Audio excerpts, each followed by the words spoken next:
What's up, guys? Ian here, coach of your Ladner Lanturn, bringing you guys our week 2 team builder for NCL season 8 Zebstrika, taking on Jay and the Atlanta Torchic-Fil-A. We started week 1 with a win, which is great. So hopefully I'm not spoiling you for next week or last week, but this is still consistent. So I just don't have my opponent's record on the layout anymore, just to make it a little bit more clean. But yeah, we're taking on Jay in the Atlanta Torchic-Fil-A. Let's run through his team. He has Urshifu Single Strike, Hippowdon, Primarina, Lycanroc Dusk, Exploud, Masquerain, Megaseptile, Crobat, Bronzong, Entei, and Thundurus Incarnate. Priority users in the Urshifu with Sucker Punch, Primarina with Aqua Jet, Lycanroc Dusk with Accelerock and Sucker Punch, and Entei with Extreme Speed. Hazard set as well as Thundurus Incarnate with Prankster, but that's only for stats moves. Hazard setting, he's got Hippowdon with rocks, Lycanroc Dusk with rocks, Masquerain with webs, and Bronzong with rocks. Removal wise though, he only has Masquerain with Defog, Crobat with Defog, and Thundurus with Defog. So not a ton of good removal, and definitely no removal that will keep webs in the field, but this does mean that he's just probably going to rely heavily on boots on mons like Masquerain, Crobat, Thundurus, and Entei. 4 times weaknesses, he's only got the Urshifu to Fairy and Masquerain to Rock. I believe I should be covering only one of them. I'm pretty sure I'm only covering the Urshifu. I don't really care that much about the Masquerain. It could definitely come against me. I think it's a little bit less likely, and I'm not really sure why he needed webs on this team in the first place. It's probably just to accentuate Urshifu's good matchups and Entei's good matchups. This is definitely one of both of those, so we'll sort of see how it goes. Yeah, in terms of what I think he could bring, honestly, anything. He's got kind of a weird team. It's kind of oddly structured. There's a lot of like I don't know, Hippowdon on a non-sand team is always kind of just strange, but it's really good as a defensive Pokemon. And then he's got this like really amazing physical offense between Urshifu, Lycanroc, and Entei, and like really amazing special offense between Thundurus and Primarina, and then a good defensive Exploud, I should say, and then a good defensive backbone, and like some mixed attackers with the Sceptile and the Crobat, which sort of throws me off, and sometimes Thundurus, which throws me off a little bit. It looks difficult for me to be able to break through his team, despite the fact that I have good breakers. And it also looks strangely difficult to be able to sweep this team because he's got a lot of good priority options as well. Most of it's physical. In fact, I think all of it's physical actually. So keeping that in mind, you know, maybe a more defensively minded Pokemon could be able to do this. But there are a couple of Sucker Punchers, which I'm worried about with Dragapult in particular. We'll get to that though. In terms of what I'm bringing, let's start with Nidoqueen, because apparently I just left this on Nidoqueen. I was meant to start with Rotom, but I'm running a weird set with Poison Points. This is my Urshifu switch-in, in quotations. I'm kind of just going for the Poison and YOLOing it. Getting rocks up, YOLOing it with the Poison. I'm just running a physical Nidoqueen with Earthquake, Rocks, Ice Punch, and Crunch. Ice Punch should cover everything that's not immune to Earthquake besides Bronzong, which then Crunch would cover. So, and Ice Punch will hit the Megaseptile if it really wants to come in on me, but this is like a decent Lycanroc Dusk check when it's not running Drill, and even if it's running Drill Run, I should be able to tank it. And there's always a chance that it gets poisoned, and same with Urshifu, it's a good Urshifu check. Urshifu's not really going to click Close Combat against my team, to be fair. It's mostly just going to click like a Wicked Blow 8 times and then win. So we'll see how this one goes. I don't have high hopes. I don't know, Urshifu's just really weird. Like, Lux looked at my team and he's just like, well, you lose, so have fun. And then I saw a couple win conditions, which I'll get to, but I agree with him after looking through it a little bit more. It looks really difficult for me to actually be able to maneuver this one as much as I would like to. So, anyways, that's Nidoqueen. It's pretty basic Nidoqueen. I'm not going to prepare anything with it. Rotom. I'm bringing Lumberry Rotom to beat Entei 1v1. This is my Entei answer. Entei is the most important thing for my team to get rid of. If I can get rid of Entei and get a little bit of chip on the Thundurus, this game is over, in my opinion at least. If I can get my main win condition in on any defensive Pokemon or Megaseptile, and I am able to kill the Entei or chip the Entei heavily and chip the Thundurus heavily, then I think the game is over. So Rotom having Lum helps me handle the Entei a little bit better. I do have Defog to get rid of webs if he really wants to go with that strat, as well as his own rocks. I just need to rely on some of my Rock Chip to scout out, or just having Rock Chip to scout it to see if things are heavy duty boots or not, particularly Entei, because it loses a lot of damage from lacking band. But a special set is not terrible, and I really like special Entei against my team in particular. I think special Entei is just better overall against this squad, or even like special just teching on Stomping Tantrum or something. But Toxic Entei is the best way to be able to deal with the Rotom-Wash, especially a physically defensive one. So that's why I'm Lumberry, is for Toxic Entei. And it'll also handle Toxic Hippo, Toxic Prim, although Prim might have Energy Ball for me, despite the fact that Moonblast should 2 KO anyways. Pump is only there for the Entei, honestly. Defog, dear Roxas said Toxic of my own to mainly hit the Mega Sceptile.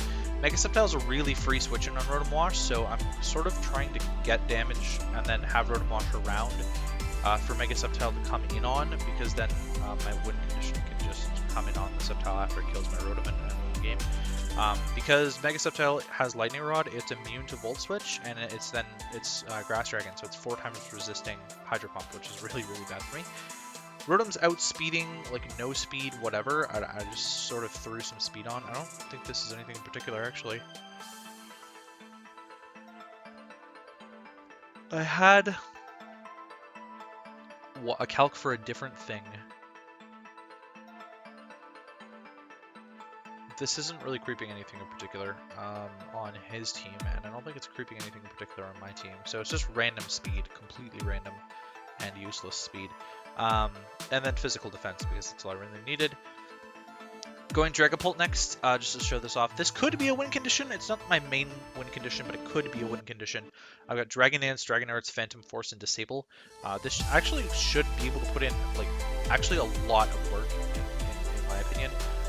Depending on what kind of Pokemon this Restricto is. So I am Colbur with a little bit of HP to be able to survive Wicked Blow. I don't survive Wicked Blow after Rocks. It still is going to destroy me if it's banded, but that's where Disable comes in. So if it is banded, you know, we can come in on Dragapult after it has killed something else, and then I can disable it, and then I can Dragon Dance. And that's really good for me. Because then I keep my Colbur intact for when it comes in later and tries to Sucker Punch me. I won't be able to disable it, but my Colbur will be intact, so I'll live the Sucker Punch, then I can Dragon Dart it, and then I can go from there. So this is a potential breaker as well. He doesn't really have an actual good answer to this outside of maybe Exploud? Maybe Exploud. That's a fat maybe. I do think Exploud's a really good bring against me, and I do not have the defensive answers to Exploud that I wish that I could. Kecleon in particular would actually be really good against that, but he's got a lot of physical offense, which scares my Kecleon off a little bit too much in this matchup. It could be okay, but I decided against bringing it for a variety of reasons, but that's, yeah. So this combination of Dragon Dance, Dual Stab, Dragapult should be able to just tear through stuff. I'm running Clear Body because I don't think Infiltrator is all that useful in this one. Bringing Sub against me doesn't look as good as you might think because I've got a Mega Gardevoir. And he's got webs, so I'll bypass the webs with Clear Body, which means nothing will be outspeeding me. I am creeping over... I didn't finish my thought. I said Pult outspeeds and then didn't finish. I'm outspeeding Crobat. Just fix my note here. Outspeeds Crobat, which would be running max speed for Aerodactyl probably if it's going to be going that route. Otherwise, it'll be a lot more defensive, I'd imagine, because Crobat doesn't really need to outrun a Alolan Persian all that often. So it could creep like Infernape probably, but I imagine that it's probably creeping Aerodactyl in most worlds. So that is Dragapult. Oh my god. Excuse me. This is classic me, recording a Teambuilder after work. The other one I was just tired because it was the morning on a weekend, but playing during a weekday. Abomasnow, Choice Scarf Abomasnow. I thought it actually looked pretty solid here. His team is really weak to Ice plus Grass, so Abomasnow covers most of that besides the Bronzong. So everything is like getting kind of demolished by this besides Bronzong. I've coverage for basically everything. Brick Break is there for the Zonger. It's the best way for me to hit Zong because I don't get any dark coverage and I don't get any ghost coverage outside of Shadow Ball, which is special. I thought about running a special Abomasnow, but I ended up going with Physical because the only special move I had on my set originally was Blizzard, and I just sort of like changed things around, and I decided that Physical was just better in the matchup, in my opinion. It was less walled by Primarina in most cases, and Hippo is weak to both stabs, but Prim resists one and is only weak to the other, so I felt it was better for me to be able to hit the Primarina better than the Hippowdon better, because I could hit the Hippowdon with 2 different moves super effectively. So Woodhammer just absolutely bashes through a lot of stuff on this team, particularly the Hippowdon and the Primarina. It's really easy for me to just click Woodhammer against that, and he can't just switch into the other one. So he's going to have to switch into the Bronzong. And the Bronzong is also not really going to appreciate that, because Abomasnow is actually kind of strong. Ice Punch just hits everything that's not really named Primarina or Bronzong. To be honest, Ice Punch hits a lot of stuff really well. Earthquake is there mainly for the Entei, which would resist Ice Punch, and Woodhammer still too, but it's not going to be that big of a deal, so I don't really see a ton of worlds where I'm clicking Earthquake all that often. And like I said, Brick Break I think is the best move that I had to hit Bronzong. And I'm also wary of him bringing Dual Screens Bronzong for like setup. I'm kind of worried of like Dual Screens Bronzong and like Dragon Dance mixed Mega Sceptile, which is like really strange. But Dual Screens Bulk Up Urshifu would be scary. Dual Screens SD Lycanroc would be scary. Any of the Dual Screens Howl, Entei would be scary. Dual Screens Nasty Plot Thunderous, Common Primarina. I mean, he's got a wide variety, Nasty Plot Crobat, wide variety of setup options on this team behind Dual Screens that I think I'm a little bit terrified of. I'm running Soundproof, mainly because I switched to the physical set, so I didn't need to have Blizzard anyway, Hail up anyways. And I don't necessarily know how willing he is to bring Sand Hippo, but he's probably going to bring Sand Hippo, if I had to guess, to cancel out my Hail. I also thought about bringing Veil Abomasnow, but it's not as viable as just running Soundproof and then having a Boom Burst immunity, because I was a little bit terrified of X-Cloud. So this is kind of an X-Cloud check, and I'm putting that in air quotes. You can't see me right now, but I'm putting it in air quotes because X-Cloud gets very good fire coverage and will just absolutely melt me in one hit. Same with the Scissor that you see on your screen later. That's a completely different story. The fact that I have 2 4x weaknesses to fire against this team in particular, very scary. Yeah, especially offensive normal plus an Entei, I'm a little bit terrified. Because you can only defend against one of those is where I'm trying to go with this, because X-Cloud can just click Boom Burst, and then if Abomasnow comes in, it clicks Flamethrower or whatever, and then Rotom's all of a sudden not chuck to anything anymore. So, Mega Gardevoir, I'm running Hyper Voice, Shadow Ball, Psyshock, and Teleport. I didn't really need a 4th move, I didn't think, and I still don't really think I need a 4th move, so I'm running Teleport. It could be like Heal Bell? Maybe? I'm considering also making it Healing Wish. I don't know how much that's going to help. I do think Teleport momentum is maybe a little bit better for me. I'm iffy. We'll sort of see how I feel as I finish off the rest of the team builder before I change Teleport to Healing Wish. I'm iffy. Hyper Voice hits everything not named Crobat or Bronzong. Bronzong gets hit by Shadow Ball, and it's a little bit stronger than Mystical Fire. Although I could bring Mystical Fire over Shadow Ball because...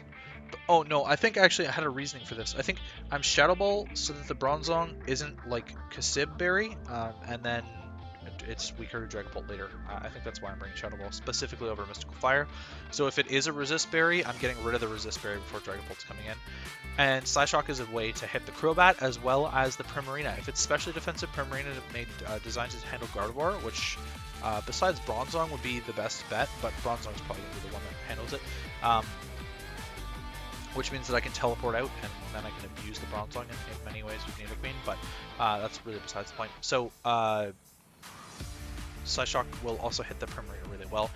As we discovered last season with Mega Gardevoir, you don't really need special attack investment, so I'm just running max speed to speed tie the Entei if it really wants to go that route, and then max HP because to get a little bit more bulk out of everything, and then some defense investment so that I can actually tank like a Sucker Punch or 2, or I should easily be able to handle an Nacelle Rock from Lycanroc Dusk, even at +2 from full, because I'm running max HP on this.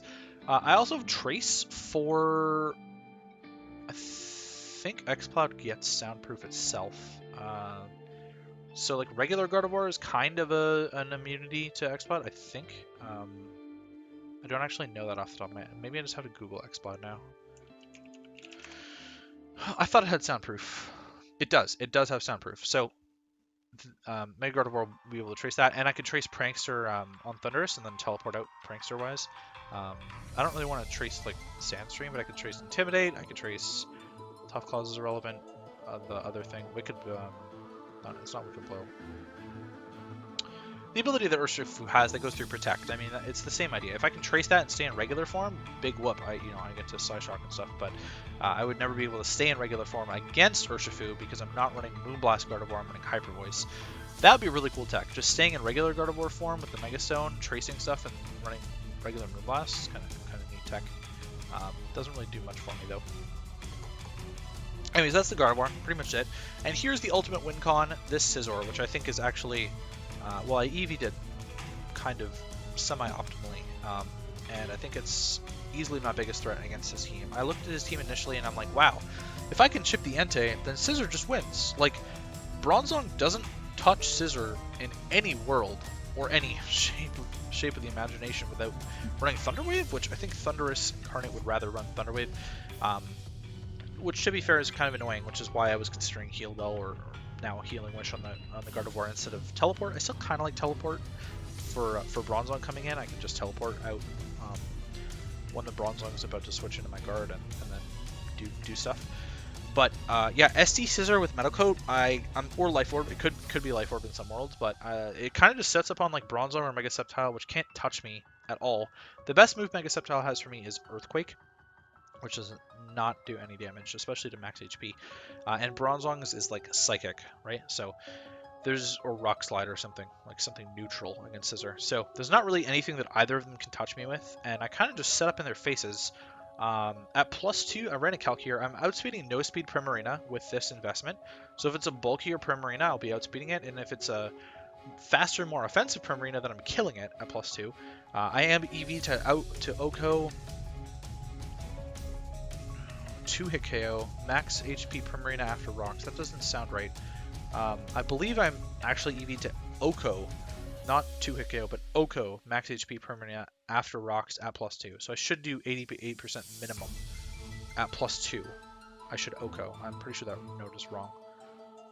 Oko. Because I remember the calc and it was like 71 to 93 or something until I made myself adamant. Yeah, so that's Scizor. Bullet Punch, SD, Roost, U-turn. I mean, honestly, I'm clicking Bullet Punch most of the time. If I can find an opportunity early game, then I might like SD U-turn or something, just to break Bronzong a little bit better. But I don't really care about breaking Bronzong all that much because I just set up on it with Scizor, right? So it's the chip on Entei that's important because at +2 with my spread against, I think it was max HP Entei, I do like 40% or something like that with Bullet Punch. And Thundurus is the other resist. Nothing else on this team resists Bullet Punch besides Bronzong, which is setup fodder. So I've got a lot of stuff going for me. I just need the chip on the Thundurus and the Entei, and then if I can get the Scizor in at the right time, it'll win. I don't know how well I'll be able to get it in, but it is an effective win con if I can get it in. So viable and attainable, but I'm unsure of the level of attainability in terms of being able to set up a Swords Dance in front of something. Like, I don't think I can set up a Swords Dance in front of a Primarina because it just scalds me in the face. I don't think I can set up a Swords Dance in front of Urshifu because it'll Wicked Blow me in the face or Close Combat me. I don't think I can do it in front of Hippo because it'll Whirlwind, probably. X-Blood will kill me. Masquerain might not be able to deal with me, but it might as well. I'm not outspeeding No Speed Masquerain, so it'll outspeed me and it could Air Slash me or Hurricane. And that might hurt a lot. Crobat gets Heat Wave, so it's really like Bronzong, Mega Sceptile that are my main targets to set up on. And if I don't have that, I'm severely going to regret not running just Banded Scizor, which also takes a fucking life on this team. Banded Scizor is definitely a nice secondary sort of thing. If I wanted to go with a different build, I probably would have gone with Banded Scizor as like a cleaner. And then I just like click U-turn over and over and over. Like I can just run like max speed Jolly Scizor against this team or something. Click U-turn over and over again. And then Bullet Punch later. But I am running Metal Coat SD instead, so we'll see how this goes. Aerodactyl not coming. Not a ton of reasons why, but mainly the Powdon and the Bronzong. I'm kind of terrified of Mega Aerodactyl against like a good Gyro Baller, and even though it can like touch Bronzong decently well because of the coverage, yeah, I mean it's not like it's a Mega Aggron matchup where I probably would just never bring Aerodactyl into like Mega Aggron, but I don't particularly like it against all the priority, and specifically like in Rocket Dusk. However, it is a good, decent way of like Life Orb recoiling the Lycanroc Dusk. It could have been an okay lead to get up rocks rather than bringing Nidoqueen. I did just feel that Nidoqueen had a little bit better defensive utility here against the Urshifu, which I don't really have the best answers to in the world. Alolan Persian would have been an okay answer to Wicked Blow, but horrible answer to Close Combat. It's also weak to a lot of this team. Primarina and Urshifu, very good against Alolan Persian. It's an okay Lycanroc answer. It's an okay Entei answer, but I don't really get the healing that I want out of this game because I don't have like a dedicated Cleric. So no. Kecleon, a mon that I definitely would have wanted to bring to this game as a Prim check or like a Thunderous check, but all of the physical offense is sort of turning me off of bringing Kecleon here. Infernape, I mean, it breaks Bronzong, right? But I don't need to break Bronzong because it's my way of getting Scissor in, so I don't really know where you go with Infernape in this matchup unless you're like running Scarf to outspeed Urshifu. And even then, I'm just a little bit skeptical because Primarina comes in on it for free so easily. And then Luxray, I did initially have on a build at some point, and I dropped it because I felt like Hippowdon was a little bit too aggressive for it. I had like a Breaker Luxray in mind, but his team is like really fast, and Hippowdon doesn't really get bopped by Ice Fang as well as I would like, or even Facade as well as I would like it to. So that is the team. Hopefully you guys enjoyed, and I will see you for the match where we take on Jay in the Atlanta Torchic-Fil-A.